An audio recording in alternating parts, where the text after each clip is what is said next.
Hello, everyone. Welcome to Movement Society. Hello, everyone. Welcome to another edition of Smaug's Vlog. I am your host, Robert Smaug, Model Works, and I welcome each and every one of you for being here. Now, today I have a special guest. His name is Eric Askue. Now, he's a digital artist. And I'm trying to bring, different aspects of the hobby in here. So if you got any questions, there's the chat. Please, feel free to ask a few questions.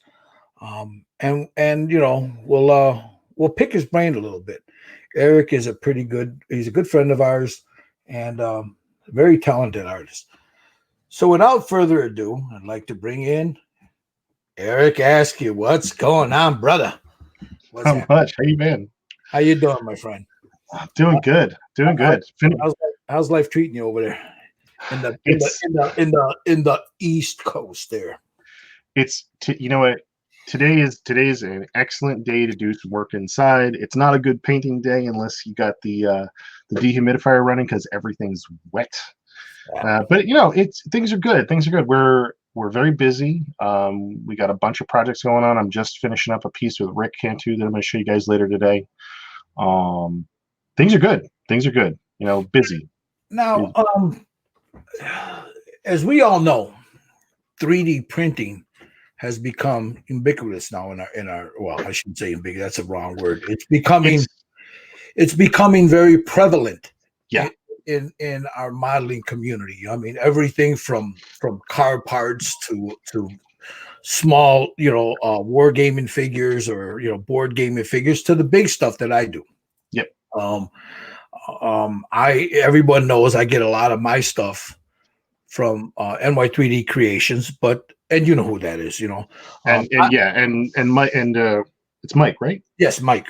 Yeah, Mike's extraordinary. The work that he's been doing just blows me away, and he's doing it primarily with desktop 3D printers. They're not even I'm not trying to talk bad about what he's doing, but they're not even prosumer 3D printers. They're just straight up desktop 3D printers, and he's doing an excellent he's providing an excellent service there. Oh yeah, he's the one he's the one that I've seen him all across the internet. We've all have. And some of the quality on some of them are pretty bad. Some of them are exceptional. But I want to get into what you do. Yeah. You're primarily a designer. You're primarily a digital artist. Right. Now, I want to get into, let's take this back a little bit. Yep. As a youngster, I mean, how did you get involved in art as a youngster? What was it about art? Because I know what did it for me. Well, I started out reading comic books, and I found Wolverine, and we're talking. I'm a Marvel guy. I do watch DC. I do enjoy DC, but I'm really a Marvel guy. And I was reading Wolverine, and it was drawn by Mark Silvestri, and Mark Silvestri is kind of like, in my personal opinion, he is the best line art guy I've ever seen. The cross-hatching and the energy that he brings to illustration, it just captured my mind and it captured my imagination, and I was addicted to him, and I followed his work. I followed his work all throughout high school, and I very quickly was like, this is what I want to do, and I was just focused on that. And I had a really rough growing up because of when I grew up and where I grew up in Connecticut, and it was kind of my escape. I got to read comic books, and then I would draw his drawings, and I would practice his movements and his line work, and so after high school, I went to the University of Hartford to study illustration, because I thought illustration was what comic books were. And then I learned about fine art, and I did a lot of drawing and painting, and I fell in love with things like etching and lithography, which is all about drawing. Drawing was really my thing. I learned a little bit about painting. I tried to get really into that. I wanted to get into like book covers and doing what Brahm does, and it definitely resonated with me, but it was a lot harder for me than I thought. And one of my teachers who watched me paint, he was like, "You draw like a sculptor and you paint like a sculptor." And it took me forever to figure out what that meant, because in fine art school, for whatever reason, they were not really forthcoming with certain types of information. It's like, hey, show me a technique, show me how to do this. They tell me very esoteric, weird ass things like push the paint. And I'm like, what do you mean push the paint? It's on the paintbrush. Yeah, no, I remember that. I remember that. And I still am to some degree hungry for knowledge. I mean, I just right before I got in here, got talking to you, I was talking with Rick Cantu, and he was giving me some advice on painting one of the 3D prints that we have. So I'm going to be trying to do that tomorrow. Before you go any further, yeah, there's a question here or an answer to something you said, and I have to before you answer it. I know that Mike, when he buys those machines, he tears them apart and rebuilds them. So what he says, highly modified units, nothing okay off the shelf. So I mean, I just wanted to clear that up. I know you didn't buy it, but that's an excellent thing that he brings up, because we do the exact same thing.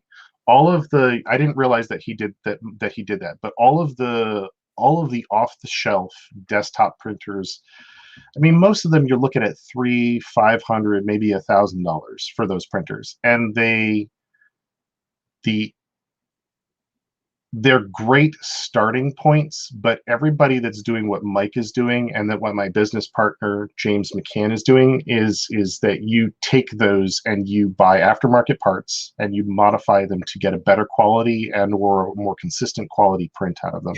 Yeah. Because we'll get into that in a little bit. I just want I popped up, and I want to make sure that and I know. Yeah, I am not trying to badmouth Mike. I have all the respect in the world from him. But if you can buy a lower model one than the prosumer ones, which sometimes start at $1,000 and go all the way up to 10 for the prosumer ones, if you can buy a lesser one and then add some aftermarket parts to it, you can get the same quality as those out of them. And that just proves that he knows the machine backwards and forwards. Oh, yeah.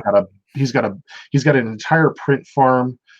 I take my hat off to people like him and my business partner that are capable of doing that, and also that are paying attention to, say, for instance, I need the layer lines to be like this, and I'm getting a layer shift here, so I'm going to replace the motors.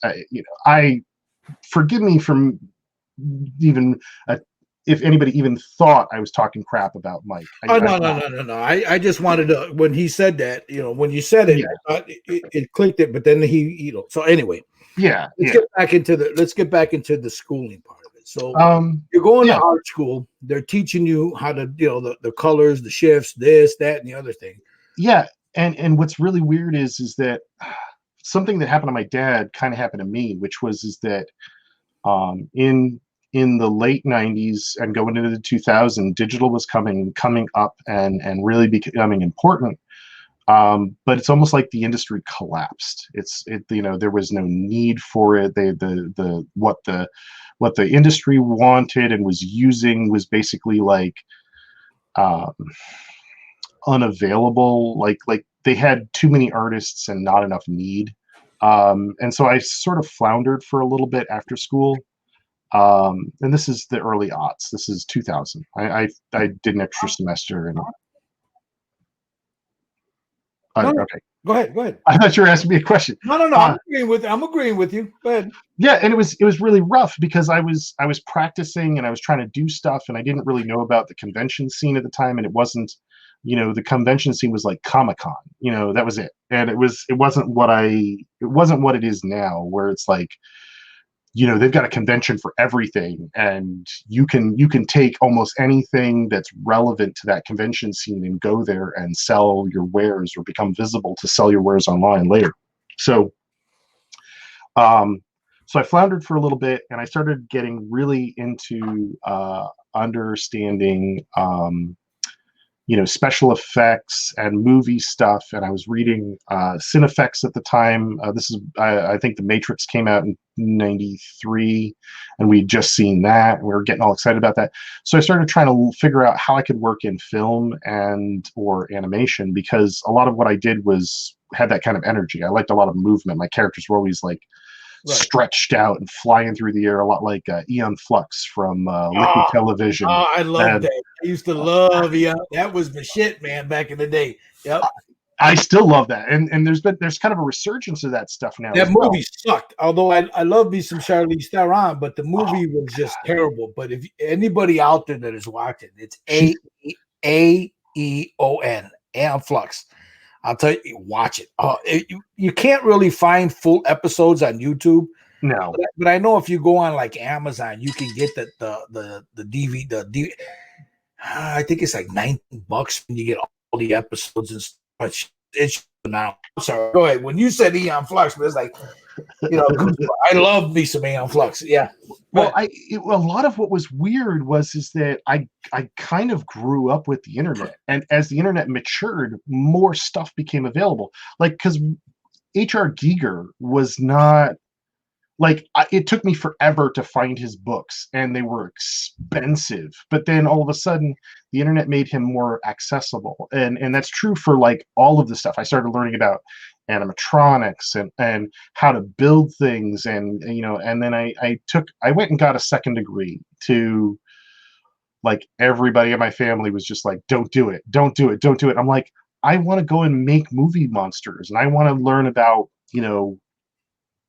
making the next Toy Story or the next animated feature.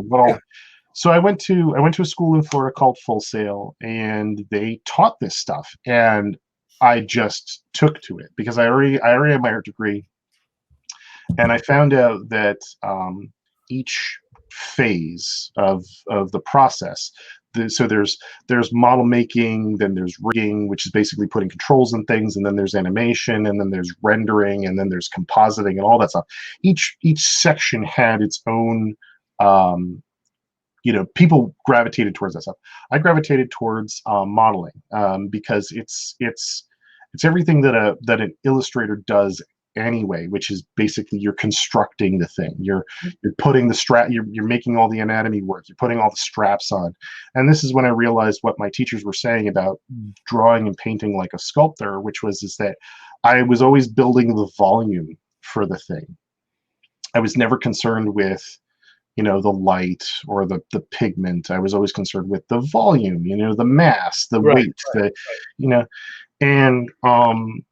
and so I fell in love with that. And shortly after graduating, I was one of the few people that knew how to use a brand new piece of software, which I use today, which is an industry standard called ZBrush by Pixelogic. Mm-hmm. And they hired me to teach that stuff. And I struggled to become a teacher. And I think by the time I was finished teaching there, I taught for 6.5 years.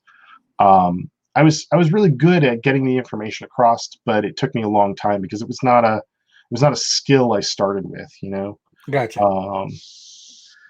But while I was there, I got introduced to 3D printing, and I was like, this is exactly where I need to go with my stuff, because our government did not do right by my industry, and they let it all go to Canada. So more than half of the industry moved either to Canada or moved out of the country completely because they didn't want to protect that industry and keep it in country.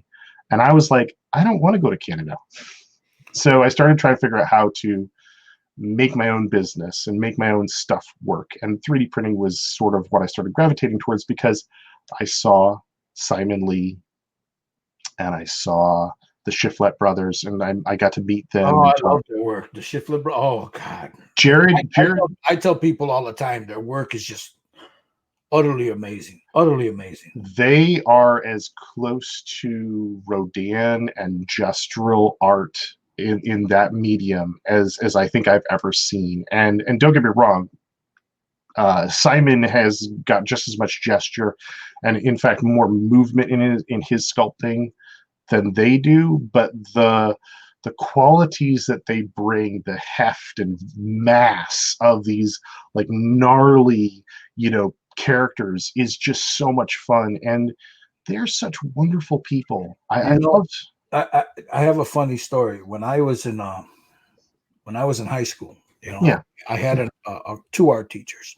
One of them was very encouraging. She wanted me to do, and I used to do a lot of pencil work. Right. Yeah. That was because I love to bring out the shades. And then she encouraged me to take another class, a sculpting class. And again, I think I was 14, 15 years old, junior year, sophomore, junior year. I can't remember, but I remember the dude. He was a European cat, and he's a teacher. And I used to, when we would have the sculpting classes, because I was influenced again by Boris, Frazetta, Mobius, these people. Oh, yeah, same.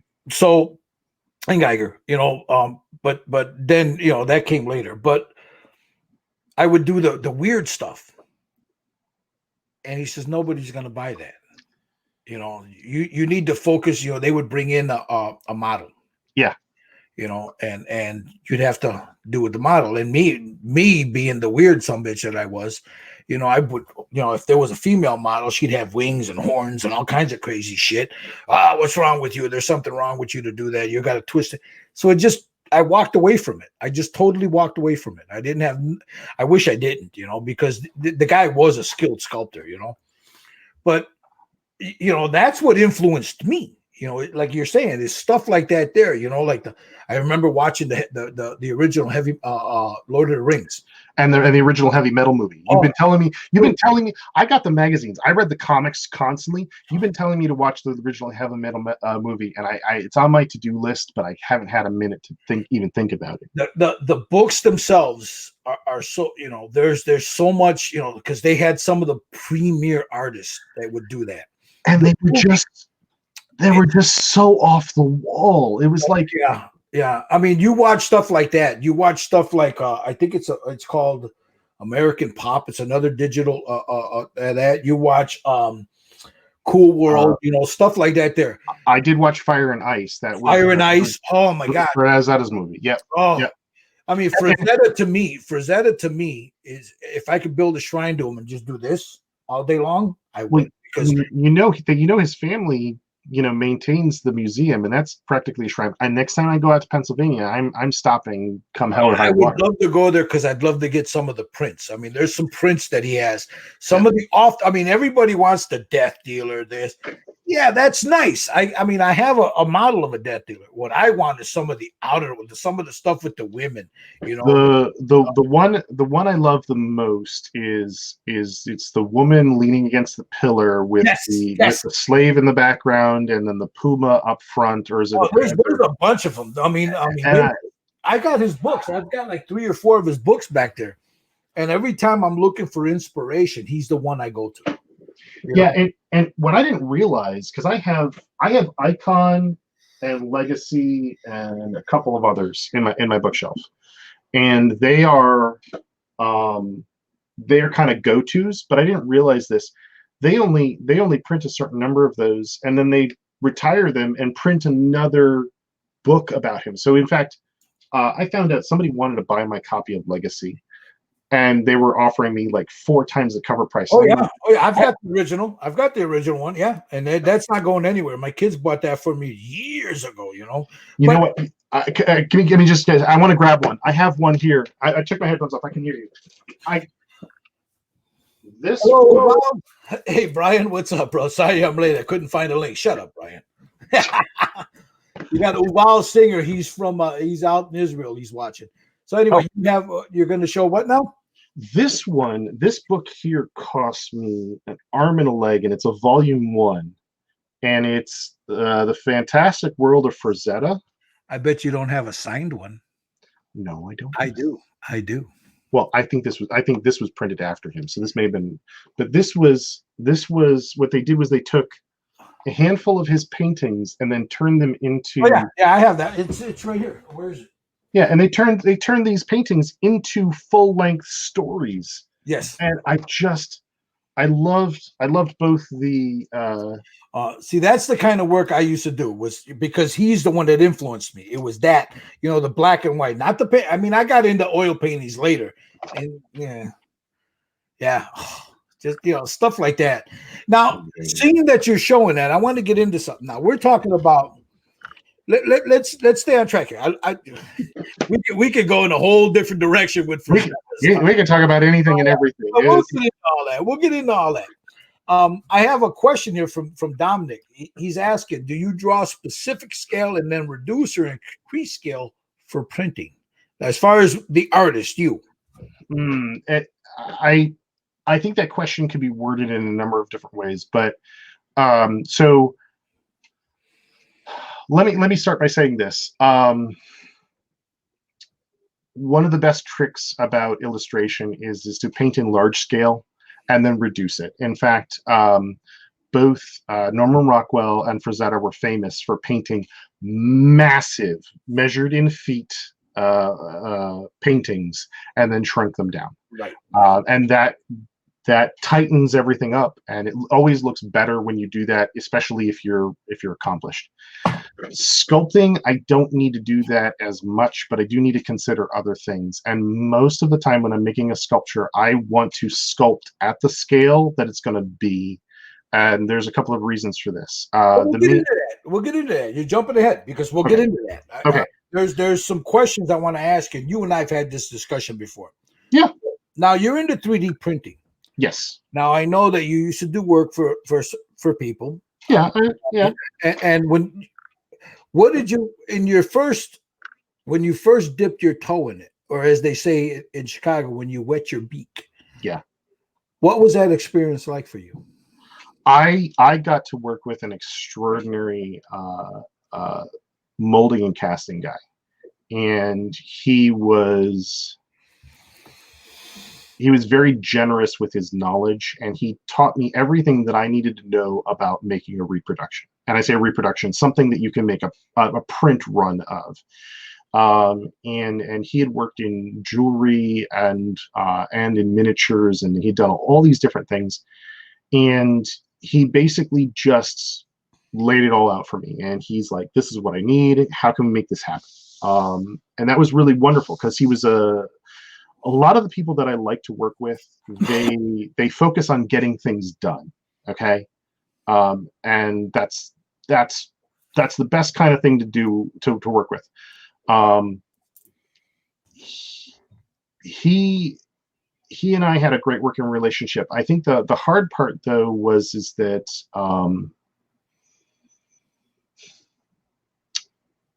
we needed to produce more stuff than we were capable of doing, because both of us were smaller businesses trying to produce, a handful of things a year. And I think that we really needed to be more prolific. And the only other downside is that a lot of the work was the type of pieces that you were talking about, which is the passion projects. The passion projects.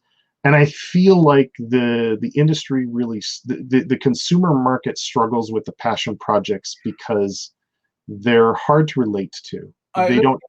Let's get into that. Now, you and I have had this discussion. Yeah. As an artist myself, there are some things that I will paint that's a passion for me. Dragons. This is the way I see them. Yeah. I have other stimuli that happen, and we all know, I've discussed it ad nauseum about it, that helps me in that process. No, it's not mushrooms, Brian, in case you say that.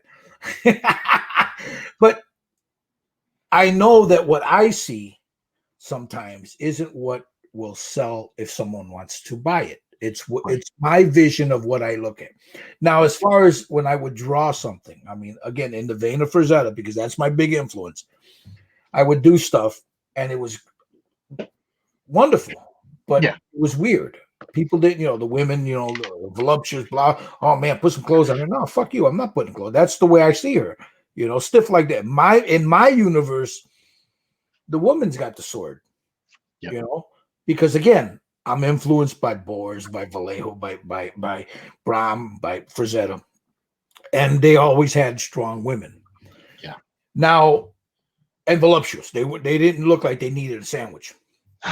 So, in the 3D printing world, my biggest beef is this here, and we touched on this a little bit before we came online.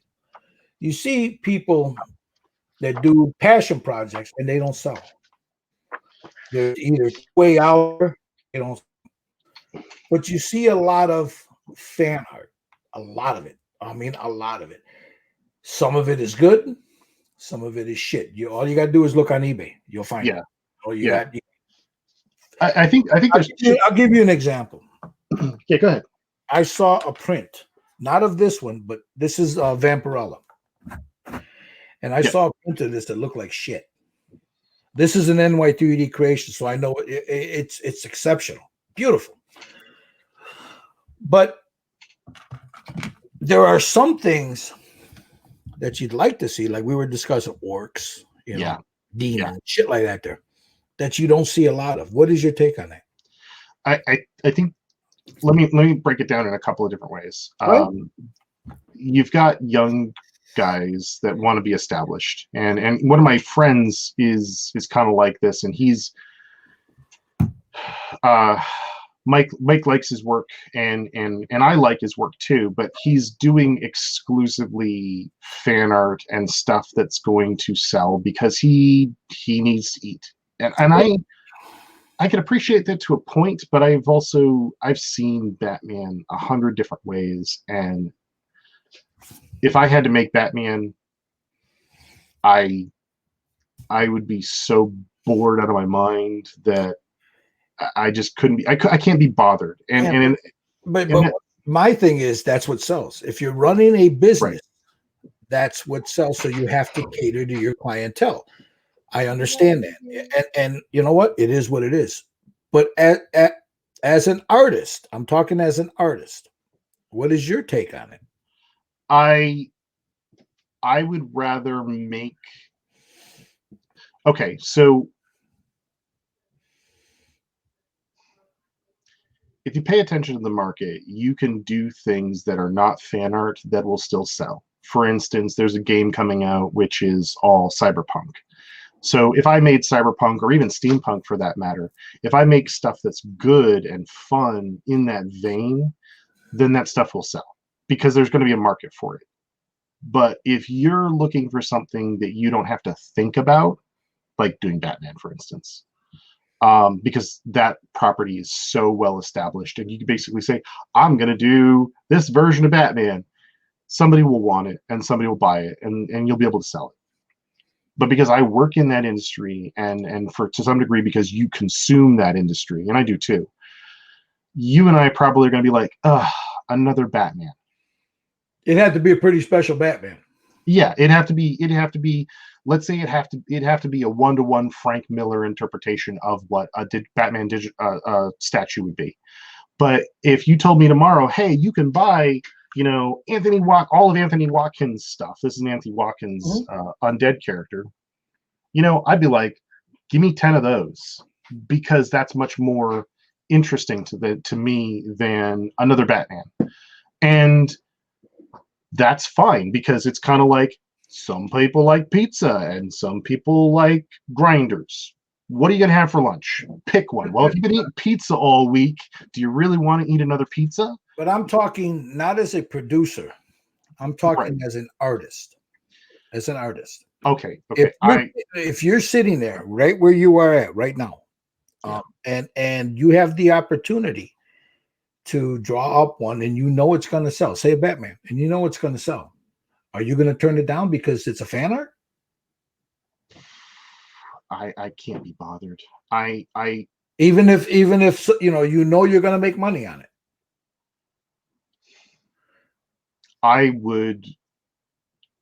I'll be honest. I would, if it came down to making money or not making money, I'd probably end up doing it. But the hard part for me is that I would feel very half-hearted about it. And you know what? And I totally understand that, because there are times where, here, I'll give you an example. Yeah. Today, I went to get my hair cut. Yeah. I was talking to the barber, and he was telling me about somebody wanting a certain thing done. And he says, well, what would you charge for that? And knowing that I don't want to do it, I threw out an outrageous number. Yeah. He started laughing. He goes, that's because you don't want to do it, right? And I said, exactly. Like we were talking about a motorcycle tank and a car hood and stuff. And he said, what would you charge to do a car hood? And I sat there while he's cutting my hair, and I thought about it for a minute. And he says, what do you think, Gilbert? And I says, well, if this is what somebody wants, he gave me a hypothetical. If this is what somebody wants, it's going to run them anywhere between $4,000 and $6,000. Yeah. And then he says, wow. I said, well, you got to remember, I got to paint. I got to strip the damn hood. Yep. I got to prime it. I got to paint it. I got to do the artwork. I got to seal it. Yep. I got to cut it. I got to buff it. I got to do all this. I'm not doing that for under $4,000. Right. And he started laughing. He says, even if it's just a simple one-off draw. I says, yeah. He said, that's because you really don't want to do it. I says, you're right. I really don't want to do it. I said, but if someone was adamant about it, that's what it's going to cost them. Yeah. And I want to add to that. There are people, and I know some of your history. There are people that they want you to do the work you did in your 20s. And you're like, I've moved on. I'm doing more mature stuff for my skill set or for my desires. Why should I go back and do what I did in my 20s? And I'm not geared up for it anymore. This room used to be where I used to do it all. Yeah. I don't have the exhaust system I used to have. I don't have my paint guns have been in the shed for 15, 20 years. I haven't used my automotive paint guns. It's just not something you can make a few bucks here, a few bucks there, but the market, I know for a fact, the market is on the West Coast. Yeah. And I'm not moving to California. Not that there's anything, my son lives there. Not that there's anything wrong with California. I just, I'm not going to move there to make $10,000 a year. It ain't going to happen. I don't know about you, but I don't want to move to a place that's burning down. Well, I live in Illinois, man. It's a shithole here too. It is what it is. But what I'm saying, you're right. Yeah, but your backyard's not on fire. It's the same thing. It's the same thing with canvas work. I did 3 of them in my time. 2 of them my family has. The other one disappeared. Nobody knows what happened to it. One of them my sister has. The second one, my mother has it somewhere. But I'm not going to do that kind of work anymore. It doesn't spark anything for me. What sparks something for me is a 3D digital print. Yeah. Or a figure, or a resin figure, whatever. Yeah. That when I paint it, I watch it come to life in front of me. Yeah. I don't want to do canvas work anymore. I've had people ask me, I just don't want to do it. I don't want to do t-shirts anymore. That I did when I was in my early 20s. There's just no way I'm going to do that again. I don't want to do it. And there's little or no market for that. Whereas depending on where you're at, like my primary service is either designing the model and making the model, or engineering the model, making it 3D printable. In fact, the same guy I was talking about who does all the Batmans, and he's done 2 or 3, but he's mostly focusing on like superhero stuff. He contacted me. He's like, "Hey man, can you do me a favor? Can you engineer this piece for me? I've got a contract coming up." I'm like, "Sure, we'll talk numbers. Get the contract and we'll figure it out." You're lucky you didn't stop cutting your hair. Brian. He's giving me some shit here. Well, you know what, Brian? That's his job. This is not my job. I don't do this as a job. I do it because I love to do it. And if something sells, it's after the fact. Yes, every now and then I'll get a commission, but I don't actively look for them, But yeah, that's the best place to be in. That is the single best place to be in, because if people come and bang on your door to do work because they love what you do, that's wonderful, and that's where I've been trying to get to. But I've also been realizing that I've got shortcomings in my work, so I'm trying to resolve those by doing more work and becoming more prolific at the same time. Like, we're doing a whole bunch of undead stuff coming up. We just finished a bunch of dinosaurs, and Rick actually contacted me because he needed somebody to make the Headless Horseman with the jack-o'-lantern. And I'm going to show you guys that piece. We'll get into that, but I wanted to get back to the thing about the digital artist and these STL files. Let's get into that. Yeah. There's a ton of them out there, you know, and some sites are good, some sites are not, and some people steal and some people don't. Yeah. But when a digital artist makes it print, now this is my pet peeve. Yeah, yeah. I want to get your, and we touched on this before we came on here. Yeah. They don't realize that a painter has to paint that. Yeah, and that's so what they do is they'll cut it in a certain way, if they even bother to do that. Because I've seen Mike having to redo everything, you know, that somebody had cut up, and he's like, "This ain't gonna work," you know, blah blah blah, and he had to redo it. And that's a skill set that I don't even want to get into. That's a main part of my job, is to cut up a piece. We call it engineering, and it is both difficult and provocative. And if people come bang on this door, Mama's gonna pop a cap in their ass. Yeah, she will. She will. Especially that's why you're not invited anymore. But anyway, yeah. What I wanted to get to, yeah, go ahead. I want to touch on this. Yeah, because I've had to discuss, and Mike, Mike and I, NY3D Creations, we've talked about this before, and this is not a secret. You know, he tries to do the thing what he does, so he's because he's a painter. So he's trying to keep the painter in mind. Yeah. But I see a lot of this stuff, you know, if you, again, you float on eBay, you float on, these guys will put up, you know, they'll make a sculpture this goddamn big. And there's all beautiful detail in there, and you're looking at it going, oh, fuck, I got to paint that? You know? Yeah. Yeah, the thing that we talked about the most was if you have a cavity or a recess, or worse, an undercut, and you can't get in to put in paint. And I've had some discussions with you and a few other people about that, and it's a tough place to be in. And if like, for instance, I don't want to talk bad about it. Go ahead. Use it as an example. But painting underneath here is difficult, and it's got green on it right now, but what I want to do is I want to put some dark pigment under there and just make that a shadowed area and just leave it alone. This model was beautifully done by Anthony. It comes in 4 pieces. He's got cheek guards, which I don't have attached. They're in a bag. And then the arms come off. This arm comes off right here.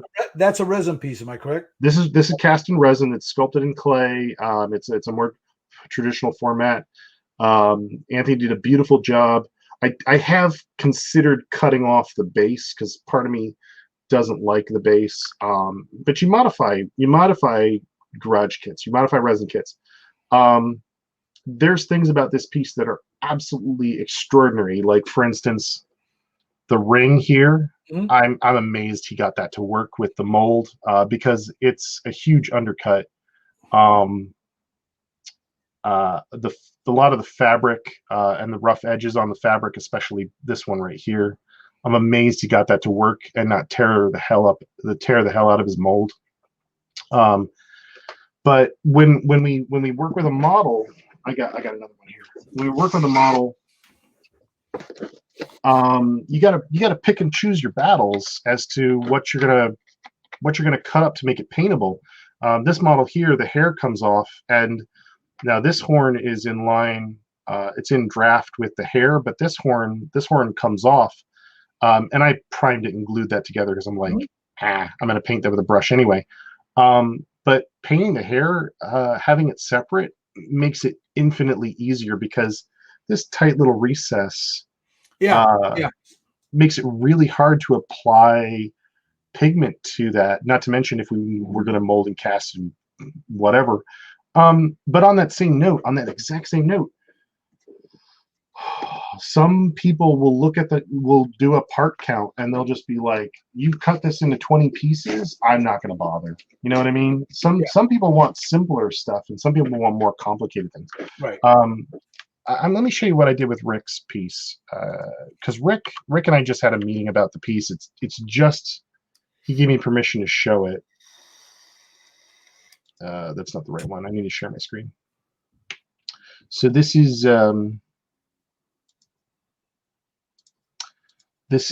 he hired me to sculpt the headless horseman, and I just finished cutting this up, and I'm going to show you all the parts and pieces, so you have a clue as to what we're talking about. So what he wants is that the reason we're missing the leg shafts is because we're going to put some brass rod in here, 10 millimeter brass rod, and then we've got a conduit that goes from the mouth down the body of the horse through the brass rod on the left hand side, Okay. and out the bottom, so that he can install LEDs for the jack-o'-lantern. All of this is broken into parts, and I'm going to show you what I mean by that. I'm going to turn on some color. So each different color, I'm going to render this. It'll take a second. Each different color is a different part for this model, so that it can be printed. Not only can it be printed smartly, but it can hopefully be painted smartly in this way. So you can see, for instance, the jack-o'-lantern is one part, the arms are different parts, the different shoes are different parts, the tail, the rear legs and their hooves, the knuckles, the different hooves, the body, they're all different pieces of geometry. The most difficult part in this whole thing, though, was the body and the jacket, and that was because you can see here I needed to make the jack-o'-lantern's seat a recessed. I needed to make it a cup shape, Right. Okay. so that we can drop it in. In fact, I have one of the seams from the pump from the jack-o'-lantern for alignment, but otherwise it's a pocket, and we didn't put a key in there. If I flip this upside down, there are some deep recesses, but we needed the jacket's thin enough that it's hard to work with. And then the cape, we added a second layer to this to make it easier to work with. And this whole weird T shape, that's actually a fill-in layer. And then I've got sockets for simple sockets for the arms. I've got a notch here that's for the tail. And if I turn this back on, you can actually see there's a notch taken out of the hair for the groin. And he sits on this little peg. This little peg gets him levitated. And then I'll show you the conduit. Just a second here. The conduit, we do it like this. This is the conduit going up through the body and attaching to the head. I talked about all of this with him at length to make sure that he was comfortable with what we were going to do. The most unpleasant part about this whole portion is this deep undercut here, this horrible one here, and this one under here. He's like, I'm going to paint that brown. I don't care. I'm not going to get, he's like, I'm not getting excited about that. He's now, Brian, the Suncoast hobbyist, and I already know what you're doing with it. He says you should run a conduit to the horse's head so you can light the eyes and nostrils. You know what? You're probably absolutely right, and we have the room to do it. In fact, if I grab the horse and show the conduit, there's the shaft for the brass rod, and then the conduit goes up from there and out there. We have plenty of room to do that in the head, because this model, front to back, from the tip of the nose to the tail, is just about a foot. So this is a fairly large model. We went large because it's a cartoon and some of the pieces wouldn't print right, like the little thin spindly arms wouldn't print right if they weren't thicker. Okay. I would love to do that now that you mentioned it, but Rick didn't ask for it, and I try and stay with the brief that the client gives me. Right. And he wasn't even sure that he wanted to illuminate the jack-o'-lantern. Which, by the way, let me grab that real quick. This is basically the jack-o'-lantern right here. But that is going to be illuminated. Yeah, we're going to put an LED in here. This hole is actually really rather large. It's just about 10 millimeters across. So he can put multiple things in there. I also need to fix this eye. This eye he asked me to make an adjustment to the eye today. This whole thing is about the size of an apple. I think it's bigger. It's bigger. It's a good size. It's going to be a pretty big piece. It's going to be a really big piece. The fact that it's suspended with the two brass rods really worries me. It worries me, but he's like, it'll be fine. So I'm like, fine. The other funny thing is that because they're coming in at angles, these are maybe a 3-degree angle from each other. one of them goes all the way to the bottom, and the other one is very, very shallow, so that he can flex the shorter one and make it fit as he puts it together. We had talked about that too because I was worried about the binding, and he's like, not a problem, we'll just do it this way. So that's what we went with. This one, however, is going to be 3D printed. Okay. But on the whole, the client's really happy. I'm really happy, and this was a completely different exercise in how to make it printable. And we had talked about breaking more of the straps off, and he's like, the areas that are difficult to paint with the straps really do have plenty of room, but they're going to be flat color from what I understand. And he's going to spend more time drawing your eye to areas that he can really get at. And so a lot of these things like this strap, I kind of thought about taking this one off, and I kind of thought about taking this one off. But the more we talked about it, he's like, meh, just leave it. I was like, okay, that's what the client wanted. But those areas can be really difficult because it's tight. Oops. It's tight in here, but it's not impossible. It's just uncomfortable to get in those areas. Yeah. But this is an example of cutting up a model. If I show you one of the other ones we just completed, and I say this one's complete, I actually need to build a base for this. This is the Spinosaurus. Why dinosaurs? We had a Kickstarter for tabletop dinosaurs, and we had a Kickstarter for tabletop gaming dinosaurs because there was a need for people to have dinosaurs for their Dungeons and Dragons 5e games.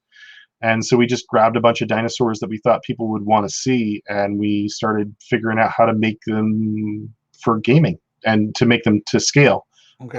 The scale is, these guys are 3mm, and this dinosaur is massive. So he's roughly, if we were to straighten him out, he's over a foot long. Okay. But yeah, dinosaurs were in demand when we started the project. A lot of the ones that we'd seen on the market really just didn't have, they weren't refined enough. And while some of these pieces I could have made the blending between the body and the limbs a little bit nicer, these were far superior. We've done a T-Rex, we've done Triceratops, we've done a bunch of them. In fact, I have one other dinosaur here prepared for cut up. The planes are where we're going to cut them up. We're using straight cuts on this. Okay. But this dinosaur is one of the other ones that we wanted to do. It's a type of sauropod. It has a specific name, but it's from a family called whiptails, where the tail is designed to smack things. They're fun. Dinosaurs are fun. Everybody loves dinosaurs. Now let's get back. You showed the Oni chick. Now, yeah. Was that ever offered to the public? No, and we may offer it later on. Right now we're just trying to have them and play with them and see where we're at with them.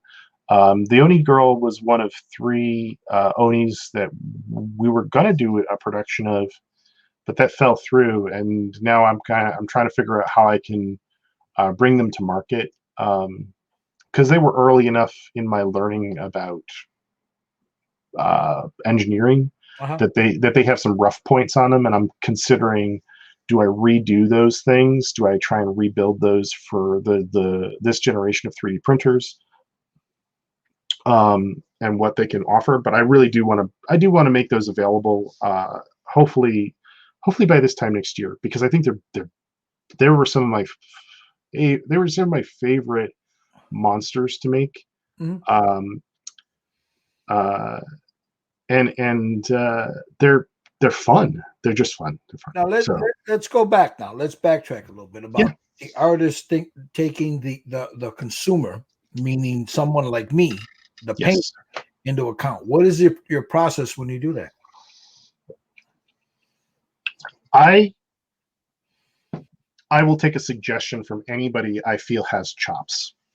So when I talk to you, or I talk to Uncle Rick, or I talked to Ed Bradley, I want to hear what you guys have to say. And I usually say, hey, how can I improve this? What do you think about this? When I went to school the second time, because you work in teams, and I say you're making a product for a film, you don't want to hand somebody a bowl of worn crap for them to fix because you couldn't do your job. So I look for people that are going to take my products and work with them and say to them, how can I improve this? How can I avoid creating the shit show that you don't want to deal with, even though you want the model, but they engineered it poorly, or they didn't consider the painter. I think that's something that more people need to do. Yeah, see, I was going to get into that. I mean, Yeah. I know you talk to other artists. I'm not talking about painters. I'm talking about digital artists. Okay. And it has to come up when you guys are talking. I mean, it has to, because you probably hear it from other people. You know, hey, dude, if you could have done this better, or you could have done this easier to paint. Not, you know, look, people are just going to slay now. But then again, you have the 3%, I would say, that are going to make art from it. So, and that's what you want to see on your website. When you see somebody paint one of your figures phenomenally, that's what you're going to say, look at what they did with my work. Right. And that's where you consider, well, wait a minute, if I'm sketching this out, how do I take a painter into account? And that's where I'm trying to lead you. How do you take the painter into account? So here's the thing I need to point out. I really want to be doing this professionally and making a living at it. I'm spending a lot of time trying to do this. I'm not trying to throw anybody under the bus, but from my experience, I embraced engineering, and I'm finding that a lot of other artists treat it as an afterthought because we don't talk about it, and they don't talk about it because they don't care, and I think they don't care because they don't talk about it. When I meet with other artists, a lot of people are like, can you cut up my model? Can you make my thing work for me? Can you make it printable? And when I ran my course, when I was teaching, I'm teaching a course on how to improve your 3D printing. The number of people that have taken my course is probably 24 people, right? Okay. All of these young guys and a couple of girls were completely taken aback that one, had names for all the cuts, because there's a straight cut, there's a contour cut, there's a coffin cut, there's a cuff key. Now we're talking about the artists, the people that are artists. Okay. These are artists. They have a idea about how to make a model, but they don't know how to make that model, engineer that model to be printable. Okay? They don't know how to make a contour cut and make it smart. You know, they don't. What I mean by a contour cut is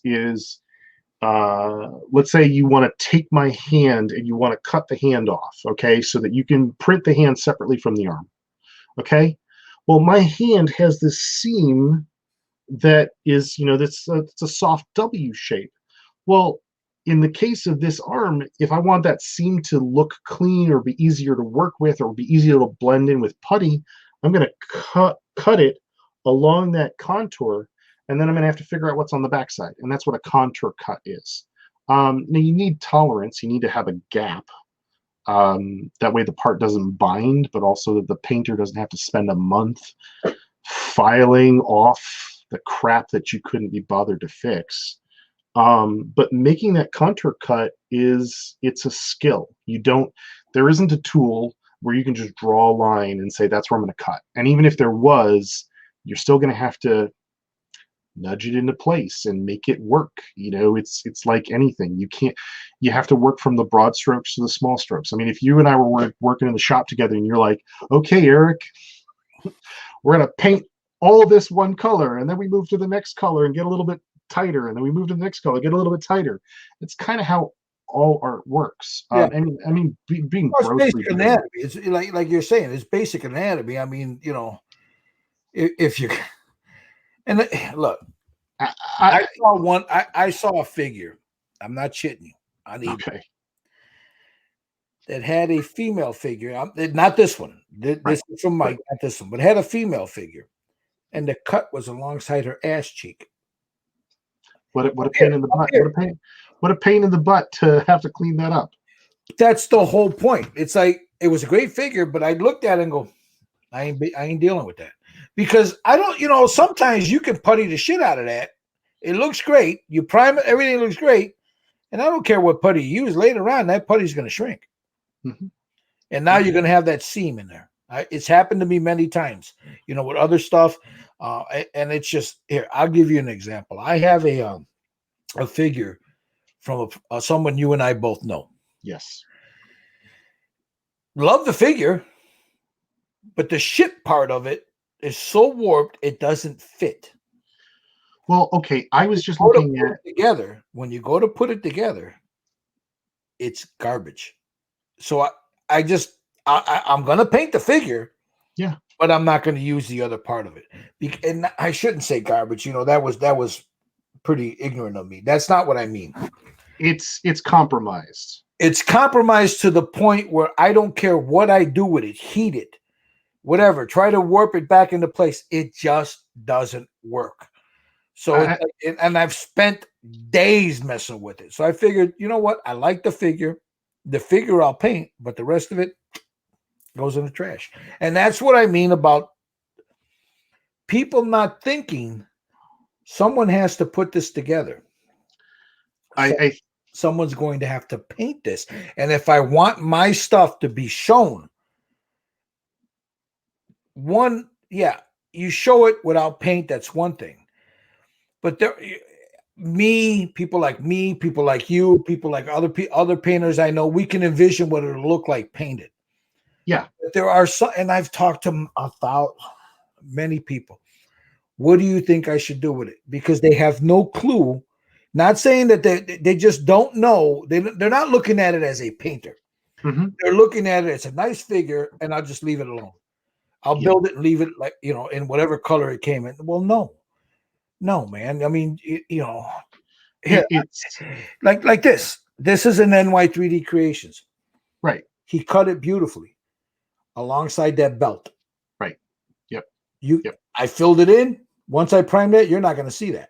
No, and that's a type of cuff.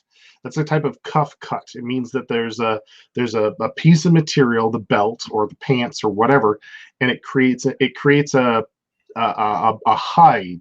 Yeah, for the seam. With the boot, he cut it right alongside the length of the boot. Yep. Once that's painted, you're not going to see that. Yeah, and that's smart when you can do that. If she was nude, you got to find folds in the skin to try and to hide it behind. There's a how can I say this? There's a time and a place for everything. Like I cut up a Superman for Spicer, right? The guy that does all of the superhero stuff, and the arm was right up against the body, and there was just this little tiny gap, right mid arm, and I'm looking at it and I'm like, if I tried to cut it along, up and through the armpit, the cut would have been massive, and there would have been a lot of trouble with, getting it to a line, because the bigger the cut is, the more complicated it is. I talked to the guy and I said, you know what, screw it. We're going to cut him off at the wrist, and we're going to cut him off right below the junction. And it was a straight cut. And I said, you're going right to print with these, your tolerance, you should be good. He came back to me later and he's like, I know why you did that, but I really wish you did it this way. And I'm like, there's more alignment issues. The bigger, the larger the cut is. We could do it. We can try it. And we did. And he put it together and he's like, this cut down here is easier to hide. That's the one I'm going to ship to the customers. That's what I'm going to make available. And I'm like, okay, fine. But he didn't have a sleeve to hide it with, and there was a wrinkle there to hide it with. So you kind of have to you got to pick your battles, What that gets me into this other thing. You being, I draw. I do pencil work still. Yeah. You being a digital artist, when someone gives you, say for instance, an idea of what they want, or they'll give you a reference, and you got all these crazy poses and stuff, it's a beautiful piece, But what do you tell, dude? I got to put that into practice. What do you say to them when they do that? Be prepared to make compromises. Okay, so what I mean by that is that if you make a piece that's too delicate to stand up on under its own weight, which we've seen when everybody tries to do a horse, what compromises are you going to put into the piece to make it functional, or to make it last, to give it to have what you want? You could do different mediums. You can add in support structures like metal rods. There's a lot of things that you can do, but it's kind of like, how much effort are you going to put into this to make that thing work? And sometimes it's just not worth it. It really isn't. I mean, there's a beautiful horse that I've seen that I absolutely loved, and the ankles were just so fragile. And even after they pin set it, it just fractured and fractured and fractured. And it's like, at the end of the day, it was a lost cause. It's partly you got to choose your battles. You got to pick your battles, period. But you also have to be like,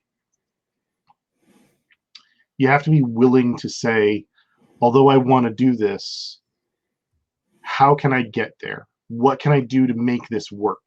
And if you can't troubleshoot it or problem solve it to make that thing work, then it's a losing battle. Let's get into something you just said. What can I do to make this work? Right. As a artist, when you're doing stuff for the consumer, right, a lot of people don't realize the time and effort that goes. I'm not talking about producing them again. I'm not talking about the 3D printer and what he has to do to make your vision come to life with an STL file. I'm talking about you in particular. A lot of people don't realize the skill and the work and the amount of. Well, that's the difference between the guy that bakes the cake and the guy that eats the cake.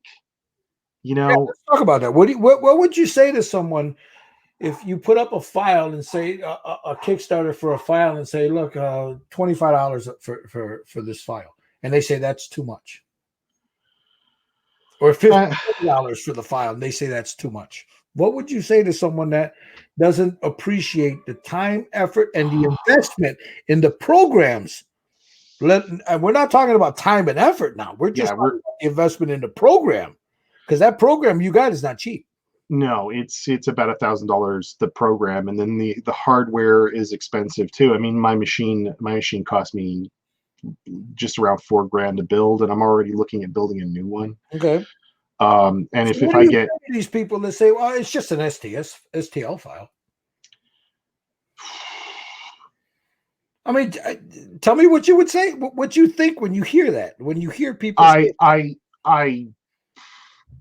I'm very frustrated with it, because it basically says that I don't care about your work, and I don't care about you as a developer, and just give me the damn file. Yeah, basically, and there's enough young kids with talent coming up that they can produce a halfway decent model and sell it for that price and not give a crap because they're living with mommy and daddy. And it basically floods the market with mediocre, boring, prosaic, overly done fan art. And Brian says, tell them to move along.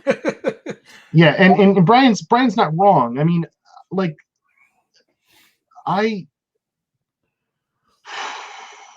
because you know what? I see that and I hear that not only in what you do, but in the brothers and sisters that are producing it. They don't understand the time. Number one, the investment. In those machines. Now, I'm not talking about guys who just get a machine, throw it on their desk, and they're just printing little things here and there. I'm talking about people that produce quality figures. They don't understand the time and effort that goes into those. Number one, the machine may cost them $300 a pop, but they put another $300-$400 to upgrade it. Yep. the resin. Now there's an investment there. So we're Yep. we're already looking at what, $1,000? Yep. And then the time, because they have to sit there and they have to monitor what's happening. Well, not just that, but you add in cleanup and all of the consumables, like the alcohol for consuming it, the time is a consumable, the replacement parts are consumable, the electricity is a consumable. It sounds like a losing battle, and Because you have people in China and these Asian companies that are taking these files, yeah. and they're undercutting what you guys are doing. Well, not just that, but I really don't want to mention this, but people that Please do. Pool their money to buy a file to share with like 8 people, and it's like, Yeah. I've known some people that have gotten in trouble for that. Here's the thing. My business with my business partner is it's ever changing, and what we're looking at how do we make this thing viable for us, so we can do what we love to do, and what I went to school for, and what I spent most of my life trying to master. And that's the other thing too. I want to be, God, if I could be like Frazetta and be prolific and putting out tons of stuff constantly. That's where I'm trying to get to. I would be ecstatic, but everything about the market and the internet and how people consume things is changed so violently and so dramatically. And having access to 3D printers is not necessarily a bad thing, but it's you got to figure out which battle you're gonna pursue. One of the things that we're doing is we have a product which is just the STLs. And yes, we run a Kickstarter and we try and sell it that way. And that's great. In a minute. We'll get to that in a second. Right. Before you get into that, I've had people tell me, Gil, why don't you get your own printers? Print your own stuff. And you know what my answer to that is? Yeah. I want no part of that bullshit. And I understand that. And a lot of people don't, because the 3D printers are not turnkey. They're not like a microwave or an oven, as an example. You can't take your TV dinner, throw it in there, push a couple buttons, and walk away. Mm-hmm. They're not. Most 3D printers, and Mike will probably attest to this, they need a certain amount of babysitting. And I'm not talking about watching it every second. Right. But they need to be They're electronics, man. They're electronics. Things go wrong. You need to pay attention to those things, Yeah. Yeah. And God forbid he needs to, I don't know, add some more resin or cancel a print because it failed. Why continue printing and wasting your resin, wasting your money, wasting time on the machine? Get that scrap out of there, start a new print. It is a pain in the ass, and the people that are doing it, I'm all about them doing it because I don't want to do it. In fact, my business partner and I, we want to get our facility up and running so I can move down there and work with him hand in hand. But I'm gonna monitor the machines, and I'll learn how to do it so that I can fill in when he's not available. But my main thing is I want to be making assets. I want to be making products that people can buy and use and love. Let's get into that. Go ahead. You're the lead designer for who? My studio is Bad Tentacles, and my partner studio is Haldane Creation. So Bad Tentacles is the making the assets and making things engineered. Okay, if they got a website, man, share it, screen share it if you got something. Now I want to talk a little bit about that. Go ahead. What is it exactly that you guys do there? Now I know you talked about the dinosaurs. So right now you're primarily doing stuff for what? Gaming? Yeah, the gaming stuff is under a brand called Worlds Overrun, or War with an O, and we make 3D printable tabletop products, basically terrain and assets and characters and figures for people to play tabletop games like Dungeons and Dragons. Dungeons and Dragons is exactly what it is, and anything like that. Do you have your website up? I mean, share it, please, and then talk us a little bit about it. Tell us a little bit about it.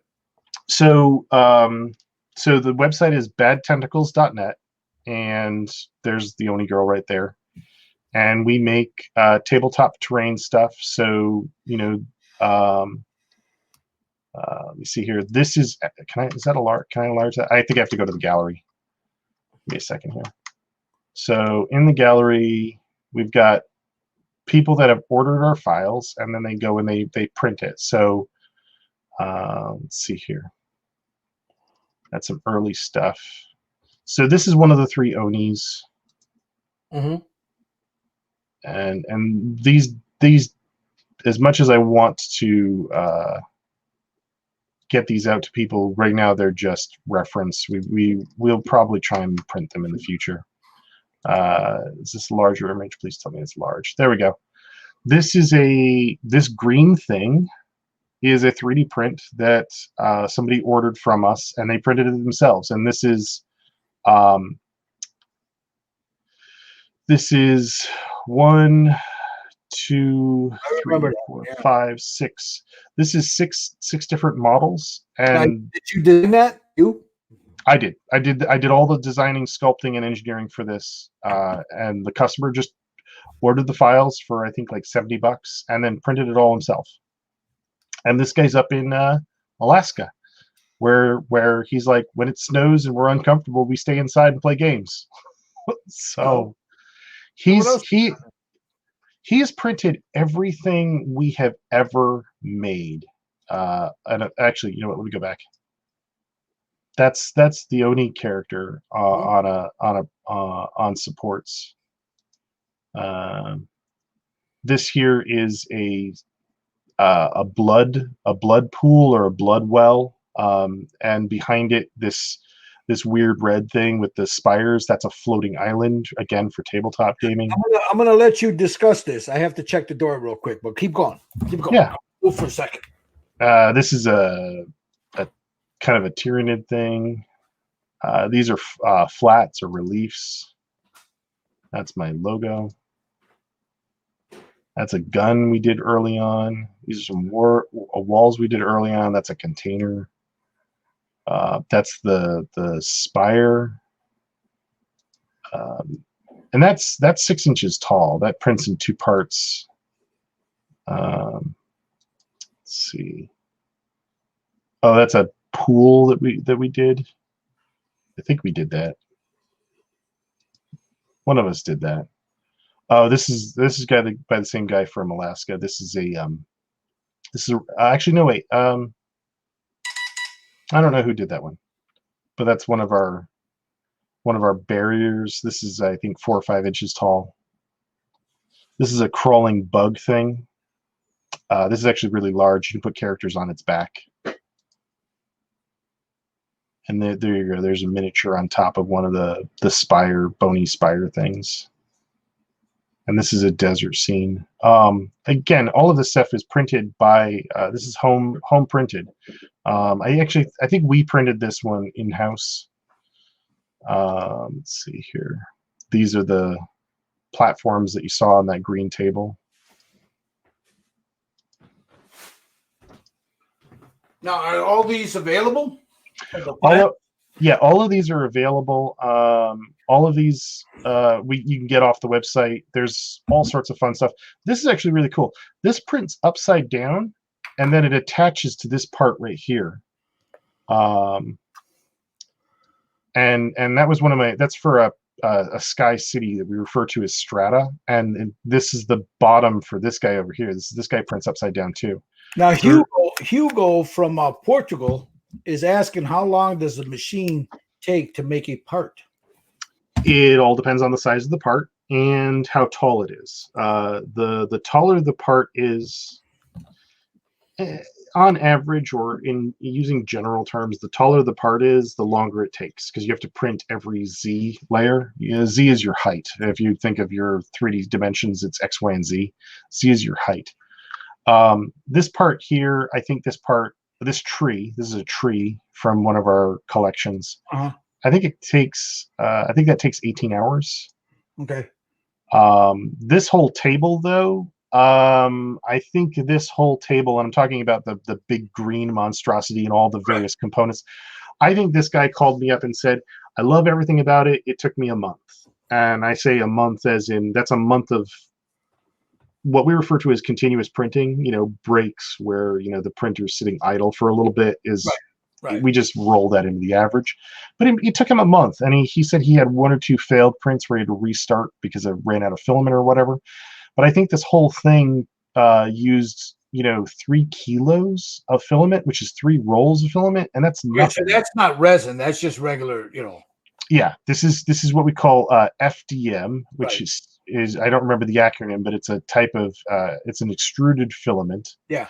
And he printed out, this piece was the center. This is the Thorn Hive Megamaw. Yeah, you can see how big that is right there. Yeah. It's quite big. Yeah, it's almost 18 inches across. And then this is a part that bumps up against it, which attaches to it. I think this is the unchecked growth, and it's supposed to look like ribs. And let's see here.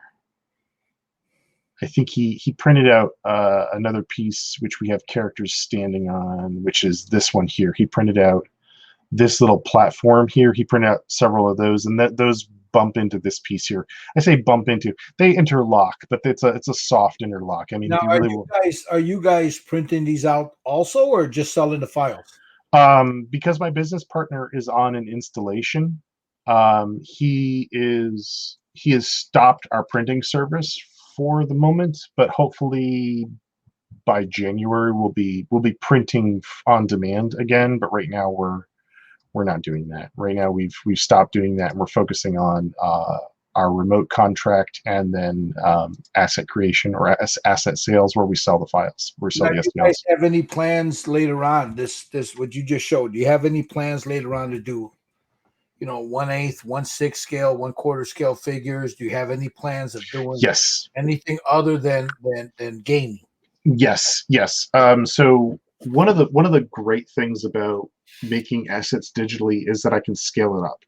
So we're going to be doing a Necromancer's tower project. We actually should have started it. We should have finished or produced it or launched it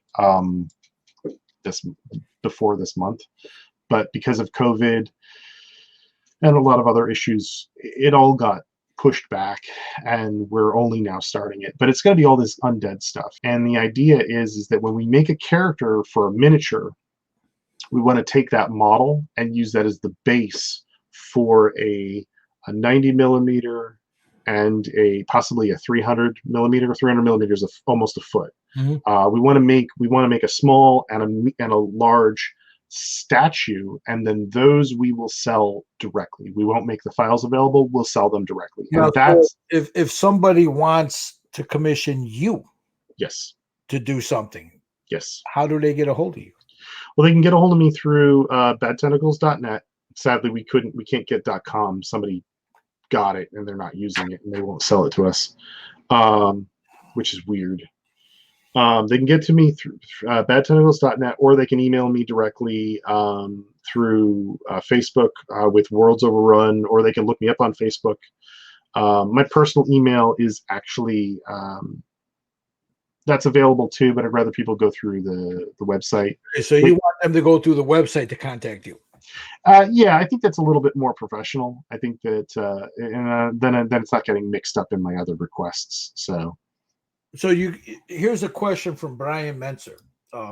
Yeah. Says, do you think someone new to painting would be comfortable working on these models? Absolutely.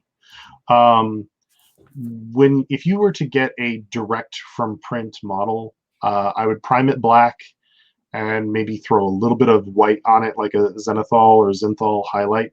And God, then I hate when people say that. You know what? I'm gonna punch you in the mouth, man. How are you supposed to say it?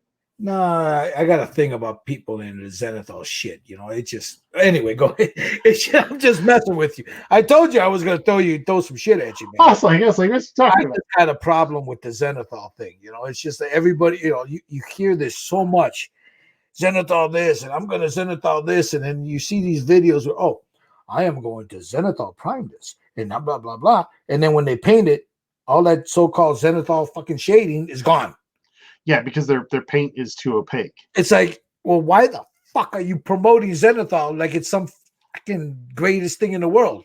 You know, I mean, It's that's it's what this is for. This is my zenithal priming. I take it, I do this on the figure. Okay, light, shadow, shadow, shadow, boom, I'm done and over with.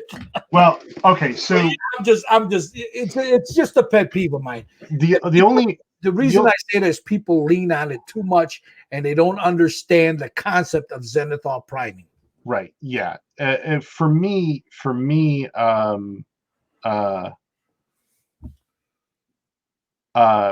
what I would do is I would I use the zenithal as an identifier to see where the layer lines are. That way I can sand it. So for instance, her back, the layer lines showed up enough with the zenithal that it makes those layer lines pop where I need to, and then I just scrub that area with a sanding stick or a sanding twig, and then I do it. I do it. I mean, again, because this is the one sitting in front of me. I did it with her, you know, and I primed it. And as I went to go put in certain colors, I know where the shadows are. So that is my zenithal priming because the shadows are still there. Some people do that and they just don't understand what it's for, you know? And then when they do that, oh, it looks great. Now let me prime. And then they just blow up all that beautiful shadow work they just did. You know?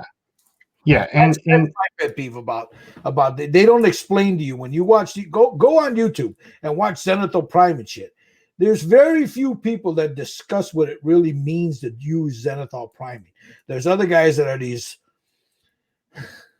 I call them the ShamWow guys, the ShamWow painters. Oh, bro, and then this is what I'm doing, bro, and then they do that. And then when you see the paint, you're like, where the hell did the shadows go? Yeah, and it's, you know. And again, I'm not in their league because they're great painters, but it's just, dude, explain to them what the zenithal priming is and why you're doing it, you know? Yeah, I'm just using it as an identification tool because I'll put it on the model and then it helps me to find where those Z layer lines are, where I feel I need to remove them. Like I got a bunch on the side of her face. Well, you're talking about in a program. Yeah. I'm talking about the actual model. When they're painting the model, it's like, shut up with the zenithal prime and just get to the point, man. But you're talking about in the program, you're using it so you can understand where things are going to be and how. Oh, no, I'm using it I'm using it here in real life so that I can find. So whenever anything's printed, it's going to have Z layer lines. Sure. And even though we're working, we just started working with 4K printers, and we're still probably going to see some. But if I paint it, prime it black, and then dust it with some white, I can see where it's popping out. I can't feel them, but it pops out just enough where I can say, okay, I really think I need to sand that area, or maybe I need to sand this area.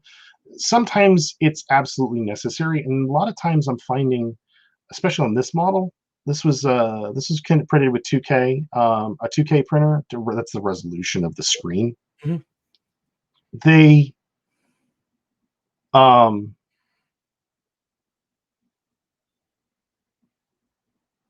They disappear with just a little bit of primer. And this primer, this is the 3-tone primer that you recommended, the Steinores. The Steinores, thank you. And it's just, you just kind of come in here and you pick at it a little bit, and you're like, okay, I really want to sand that area because I'm going to show that off. And you just want to make sure that that's not going to have any Z layer lines. I've got some weird ones on the side of her temple here for some reason, and a sanding stick is all I need. And I just kind of scrub that area just to. You know what else helps is Automotive primer, the primer filler. Yeah, and we've used some Automotive primer. We've also used some Bulldog as an adhesive promoter that can help fill in. A lot of the filler primers, they're all over the place. Hey, here's a little news. You know what Ken is at Badger? Ken Schlotfeld. He's teasing a clear Steinores. Is he really? Is that gonna? Do we know if that's gonna? Is he going? If there is a need for it, he will make it clear Steinores. Would be nice. which would be really fucking nice, man. A clear Stynylrez, that would be great. As a filler, you put it on, Yeah, and then you can go on top of it. I think that'd be wonderful, because I think that the hard part with the Z layer lines is their steps. So if you put some paint on there and it flattens out to that step, and it doesn't fill anything in. That's the problem with Stynylrez. It's so good at what it does as far as adhesion and sucking into the model, that when you do this kind of 3D printed work, you're talking about the Z layers, it's so good at what it does that it will enhance those damn layers. So that's why, with something like a 3D prime, a piece like this here, what I usually do is, and this was recommended to me from Mike at NY3D. I you know what? I'd never even thought of it, and I should have. Is you can go to what is it? Track Auto or AutoZone, or order it online. You get a Automotive primer filler, and Yeah, hit it, let it dry, and it'll take care of with those little, I mean, you might find, depending on who printed it, you might find a line in there that you have to sand, but for the most part, it just knocks it all down, man. Beautiful. yeah. There's a few things that people have recommended that are garbage, though. There was a resin that came out, like an aftermarket resin. Get your 3D print and you smear your thing in this resin. You basically paint it on with like a chip brush. Yeah, I remember that. And that stuff is horrible. I used it, but I remember people just like, don't buy this shit. You might as well slather it in butter. Yeah, that was when because I have a printer here that I haven't used in about a year and a half. The nozzle clogged up and the little tube that goes in there went bad, and I think the little motor. I said, "Fuck it," because I got to the point where I got tired of babysitting it. I just got tired. I printed a bunch of stuff, a lot of stuff, and then started printing some stuff for my grandson. And then after I finished one print, I started another one, and it failed on me. And I realized what was happening. And I thought, what, I'll buy the part. And then I just thought, man, I'm tired of this fucking thing. That's what I was saying about. I'm a painter, bro. Yeah, I'm a model builder and a painter. Primarily a painter. I build models too on the side. Yeah. Contrary to Brian, to what you guys would say, I do build models every now and then, other than tank models that I got underneath my desk here. But inside joke, guys. I want to get a print that when I get it and when I prime it, it inspires me. And I think that most people want that. Yeah, it inspires me to paint it. And that's where I get my joy out of. And there's a lot of people, man, out there that feel the same way I do. But sometimes they get these prints, and I'm not talking about people I know, but I'm talking about on eBay and shit. They'll buy this and they'll get it, and they're like, "Holy shit, man! One eye's down here, one eye's up here," And it's or there's so much Z layering in there, Well, there's if you're not working with somebody that's discerning and they're just buying up whatever, there's a lot of garbage out there because people think it's like a gold rush, and it's like, oh, I can make money doing this, and it's like, might be able to make money. That's what I tell people all the time is, know who you're buying it from, know their reputation, And know who the artist is. Artist number one. Number two, who's producing it? Excuse me. Once they get that file, and how much they're charging you for it, because I see some really shitty files, man. These guys want $150 from it. I wouldn't touch that thing for $30. Well, there's also, also if you're using a really piece of crap printer, I mean, there's some really, like, okay, for all of our terrain stuff, it's FDM printed. Like, we don't care if it's coarse. Like, I'm turning this upside down because I did use this Zenthal. But you can see the layer lines in that. Yeah, but you're using that on a terrain, man. I mean, it is terrain. But that's the point I'm trying to make. If you printed if we said, hey, go print this with, go use that printer to print any character. It's gonna have that built into it. That's like this one here. Yeah, exactly. So that one, there's texture here on her outfit. Right. There's right. some beautiful I mean, a good 3D printer, Yeah. guy that produces it, You want to, it's just gorgeous texture to it, right? Number one, you're not gonna if you do that on an FDM printer, you're not gonna get that texture. You might see right, it, but then you'll see the lines in between them. right. So one of the ways that you can disguise them is exactly that. You add a like a noise texture. This model has, it's supposed to have this burlap texture to the outside. And that's a great way of disguising or hiding the layer lines, because then you can say if the texture is coarse enough or if it's built up enough, it will disguise the layer lines so that you don't have to sand the whole surface. But if you do like a cartoon or something like that, that whole surface should get a light sanding. Now let's talk about these people that they buy a file from you, and I'm sure in your thing you cannot reproduce blah blah blah blah blah or whatever. They're not supposed to. And they go out and they're sharing it with everybody and their mother. What do you say about people? Because I know I know some people that got in trouble for that. I really do. It's a hard place to be at. I had to fill out a cease and desist on my birthday when I started my business. A kid who bought the files, immediately started selling the 3D prints on one of the websites where you can sell 3D prints. And we basically had to tell him, hey, you didn't buy the rights to reproduce this, stop it. And we had to reach out to the company, the website, and tell them to shut the kid down. And I found out later that he was like a 15-year-old kid with a printer that him and his dad put together. And I was like, I was really polite about it. I was like, if you want to buy the rights to 3D print it, this is what you got to do. And a lot of people don't realize that. They think that if they go on the and dude, we see I buy the file, I own the file. I can. Well, we see there's a lot of sites out there where people buy the file and they're selling the file. I've seen they'll buy the file, say from you, for hypothetically, they'll buy the file from you, and then they turn around, they throw that up on, I don't know, whatever those file places are, and they're selling your file. Mm-hmm. Yeah. So what do you say about? I mean that's danger that's happening out there, man. It undermines anybody that wants to create this stuff. This is not a. The problem is that the